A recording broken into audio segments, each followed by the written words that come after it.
గిట్టుబాటు ధరతో పాటు 500 రూపాయల వడ్లకు బోనస్ ఇచ్చి కొనుగోలు చేసే బాధ్యత మాది. నిన్న మన చంద్రశేఖరరావు అన్నాడు రైతు బంధు పడతలేదు, రైతు బంధు వస్తలేదు అని. నేను చెప్పిన మే 9 తారీఖు లోపల రైతు బంధు వేసే బాధ్యత నాది. రైతు బంధు వేస్తా, అమరవీరుల స్తూపం దగ్గర 9 తారీఖు లోపల వేయకపోతే నేను ముక్కు నేలకు రాస్తా, వేస్తే నువ్వు రాస్తావా అని సవాలు విసిరిన.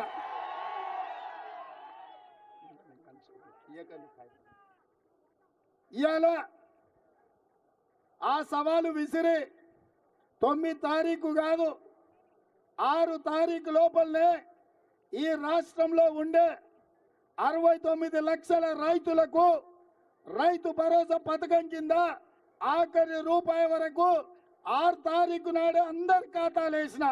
ఇవాళ చంద్రశేఖరరావు నేను అడుగుతున్నా, నీకు సిగ్గుమానం ఉంటే రా అమరవీరుల స్తూపం దగ్గరికి, లేకపోతే ఆర్మూర్ అంబేద్కర్ చౌరస్తలకు రా.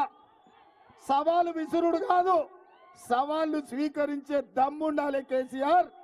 ఇవాళ మొత్తం రాష్ట్రంలో ఉండే 69 లక్షల మందికి రైతు భరోసా పథకంలో అందరికీ నిధులు వేసిన ఏ రైతు ఖాతాలైనా మీరు పోయి చూడండి, మీకు నిధులు వచ్చినాయా లేదా ఆలోచన చెయ్యండి. అందుకే ఇవాళ చంద్రశేఖరరావుని అడుగుతున్నా, రా అమరవీరుల స్తూపం దగ్గరికి ముక్కు నేలకు రాయనికని నేను అడుగుతున్నా. నేను ఇంకో మాట కూడా చెప్పదలుచుకున్నా, సిగ్గులేనోడు చంద్రశేఖరరావు ముక్కు నేలకు రాస్తాడు, ఎందుకంటే ముక్కింత పొడుగుంది రాస్తే పోయేదే ఉంది అనుకుంటాడు. అందుకే నేను చెప్పదలుచుకున్న ఆర్మూర్ రైతాంగానికి, మీ అన్న, మీ సోదరుడు, మీ రేవంత్ అన్న, మీ తమ్ముడు మాట ఇస్తే మాట కోసం తల తెగి కింది పడ్డా వెనక్కి తిరిగి చూడాడు.